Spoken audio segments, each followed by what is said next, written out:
ઓમ શાંતિ મિત્રો, આજે આપણે ગરમરનું પંજાબી અથાણું કરવાનું છે। તો સૌ પ્રથમ મેં ગરમ તેલ કરી લીધું છે। ચપટી હળદર આપણે નાખવાની છે આમાં કલર માટે।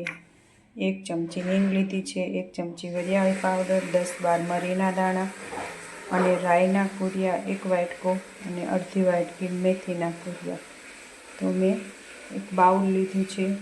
હવે એમાં આપણે રાઈના કુરિયા નાખીશું અને પછી આપણે એમાં મેથીના કુરિયા નાખીશું અને આપણે ચપટી હિંગ નાખીશું। પછી આપણે એમાં જે આ મેં ગરમ તેલ કરી રાખ્યું છે એ આપણે એમાં નાખવાનું છે।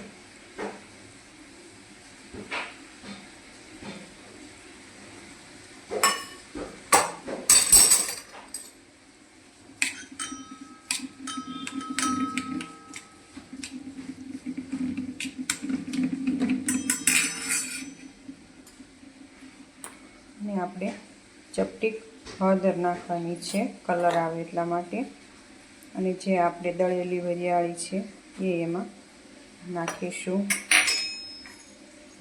મરી નાખવાના છે। હવે આપણે મેં એક અડધી પોણી વાટકી જેવું મીઠું લીધું છે। મીઠું હંમેશા અથાણામાં થોડું ઝાઝું હોય છે, પહેલાં આપણે એટલું નાખીશું। પછી તમને જેટલું ખારું ખાતા હોય એ પ્રમાણે મીઠું એમાં તમે નાખી શકો છો।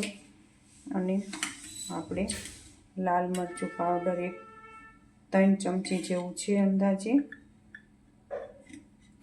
જો તમારે વધારે નાખવું હોય તો તમે નાખી શકો છો, પણ હું મીડિયમ બનાવું છું।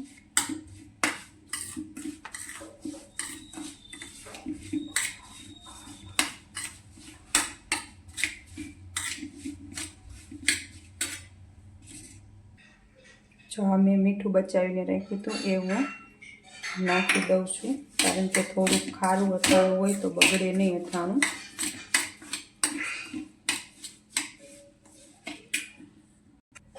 જો આ મેં ગરમર લીધી છે અને કાચી કેરી છે।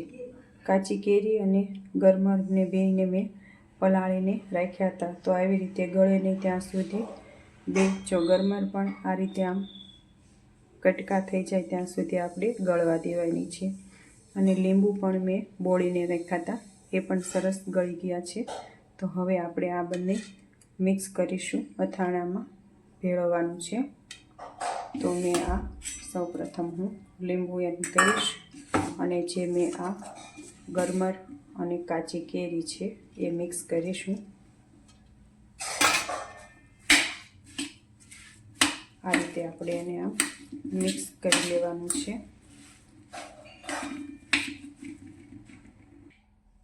જો આ રીતે આપણે પંજાબી અથાણું તૈયાર થઈ ગયું છે। હવે આપણે ભગવાનને ધરી લઈ લઈશું।